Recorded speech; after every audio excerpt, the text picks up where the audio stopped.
A gente chamou 3 pacientes que são, assim, pacientes muito íntimas minhas que se tornaram amigas, para entender delas o porquê que elas achavam que talvez os pacientes deixavam de ir à clínica. E elas falaram, porque um paciente, uma amiga que eu encontrei no mercado fala que acha que a crio custa tanto valor. É porque ela acha que estética não é para mim porque é muito caro. Por causa disso. E ali a gente encontrou os porquês. E depois a gente só solucionou aqueles porquês. Fez assim. Mas foi de realmente ouvir delas, porque a gente tá dentro da operação, a gente não consegue saber tudo. E o paciente que não entra lá dentro, a gente não sabe o porquê. Então a gente conseguiu entender quais eram os medos que esses pacientes tinham e abordar de uma forma que eles entendessem que estética é para todos. É acessível, né? Que é acessível, o quão bem faz aquilo para aquele paciente. E assim a gente conseguiu trazer um maior número, inclusive, de pacientes que entraram na clínica pela primeira vez e falaram, meu Deus, como que eu não tinha entrado aqui antes? Entendi. Porque tinha um bloqueio. E esse bloqueio a gente conseguiu cortar entendendo por que ele havia ali, né? Nessa linha de bloqueio hoje, qual é a maior objeção do paciente que entra, faz um orçamento, vai e não volta? Eu acho que principalmente questão de... É mais questão de marido e mulher, eu 3 acho, principais né? objeções que a gente tem no nosso negócio. Primeiro, nós trabalhamos com tratamento extremamente personalizado, sem preço tabelado. Então todo mundo tinha uma imagem que era muito cara, coisa que não é. Então, isso a gente vem trabalhando nos últimos 6 meses, que foi resultado dessa... Não, mas não dá porque que se for fazer ali, então eu prefiro fazer uma cirurgia plástica. 10% do valor de uma cirurgia plástica. Sério? Não, mas eu achei que por uma coisa, um erro, e aí vem a parte de a gente admitir os nossos erros, né? Olha um dos erros que engraçado que a gente cometeu. Quando a gente foi abrir nossa unidade de balneário, o que a gente pensou? Cara, balneário tem que fazer um negócio top. Só que isso afastou o nosso cliente ideal. Por quê? Porque não foi olhado neste momento, admitindo que nesse momento não foi olhado para o cliente ideal, mas sim por uma vontade nossa. Então nós fomos deixados levar mais por uma vontade nossa que causou uma objeção no sentido de, não, lá não é para mim, muito é só caro. para quem é muito caro, ou, né? Mas isso não é um tipo de posicionamento e não era atrativo para vocês? Desculpa, eu já engatei outra pergunta. Assim? Tipo assim, um nicho dizer aquilo não é para mim. Só que na medida que um nicho diz que aquilo não é para mim, você acessa um outro nicho que aquilo é para mim. Só que eu acho que da forma com que eles se posicionam não seria dessa forma. Não seria dessa forma. Que não é o nosso cliente ideal. Entendi. Pronto, entendi. Porque assim, as pessoas às vezes imaginam, elas vendo a nossa clínica, e aí que entra a correlação, que a nossa clínica é uma clínica para público A. Nossa clínica é uma clínica para público B e C. Por que B e C? Porque o público A, sendo bem aberto aqui, ele parte direto para uma cirurgia plástica.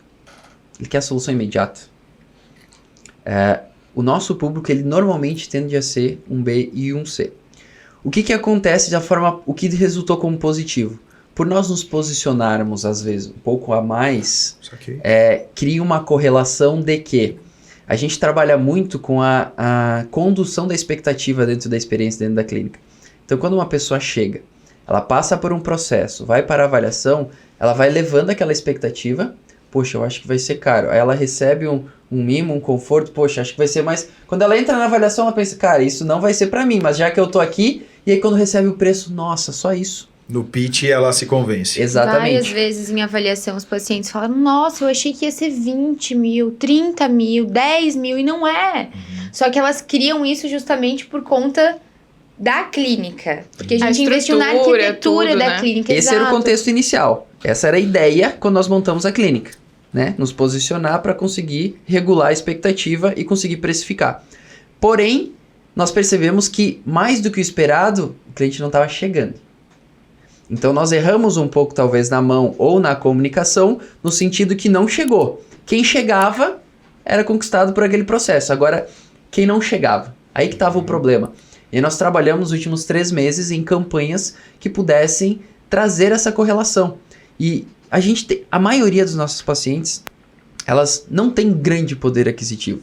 E o que a gente fez? A gente começou a fazer campanhas com essas pessoas que são costureiras, que que são funcionárias públicas, que não têm esse grande poder aquisitivo para que as outras pessoas se ligassem e falassem, poxa, Se ela mas então, pode, talvez ela tá eu fazendo também... procedimento, A gente ouviu muito eu também isso. posso, então. Que legal. E aí a gente conseguiu reverter um pouco dessa objeção principal, que é, não é para mim, é muito caro, está acima de mim, né? Incrível, incrível. Tá, então você respondeu uma pergunta e agora uma pergunta muito interessante também, até porque recentemente aqui em Balneário eu estou atuando em um processo, eu não posso falar sobre ele aqui agora, mas que envolve médicos, envolve uma série de situações, de exercício ilegal da profissão, enfim. O nicho de atuação de vocês conflita, vocês já tiveram registros assim reais de problemas com os cirurgiões, com o nicho da plástica? Existe esse conflito? Existe, nós já tivemos.